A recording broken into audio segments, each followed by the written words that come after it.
ఇక top 4 news లో first topic చూసినట్టయితే దేశభక్తి పోరాటాల గురించి పవన్ కళ్యాణ్ దగ్గర నేర్చుకోవాల్సిన అవసరం ఏముందని బీఆర్ఎస్ వర్కింగ్ ప్రెసిడెంట్ కేటీఆర్ అన్నారు.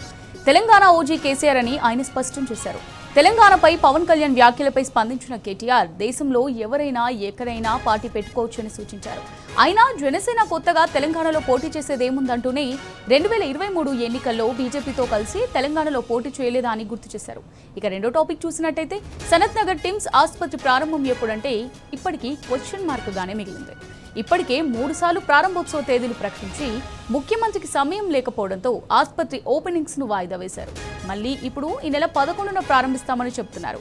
ప్రజలకు వైద్య సేవలు అందించే 1000 పడకల ఆసుపత్రి ప్రారంభంపై స్పష్టత ఇవ్వకపోవడంపై పలు అనుమానాలు వ్యక్తమవుతున్నాయి. టాప్ 4లో మూడో టాపిక్ చూసుకున్నట్టయితే సిద్దిపేట జిల్లాలో రైతులు రోడ్డెక్కారు. రాయపోల్ మండల పరిధిలోని పలు గ్రామాల రైతులు గజ్వేల్ చేగుంట ప్రధాన రహదారిపై రాస్తారోకో నిర్వహించారు. వర్షాకాలం వచ్చినా ధాన్యం కొనుగోలు ఇంకా పూర్తి చేయలేదని కేంద్ర రాష్ట్ర ప్రభుత్వాలపై ఆగ్రహం వ్యక్తం చేశారు.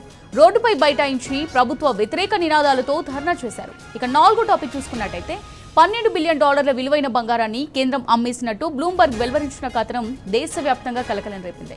పశ్చిమాసియా సంక్షోభం ప్రభావంతో దేశ ఆర్థిక వ్యవస్థ ఇబ్బందులు పడకూడదనే కేంద్రం ఈ నిర్ణయం తీసుకుందని కథనం ప్రచురించింది. అయితే బంగారాన్ని ఆర్బీఐ విక్రయించిందన్న కథనాన్ని ఖండించిన కేంద్రం అలాంటిదేమీ జరగలేదని స్పష్టత ఇచ్చింది. ఇక టాప్ 4 న్యూస్ లో హెడ్లైన్స్ చూద్దాం.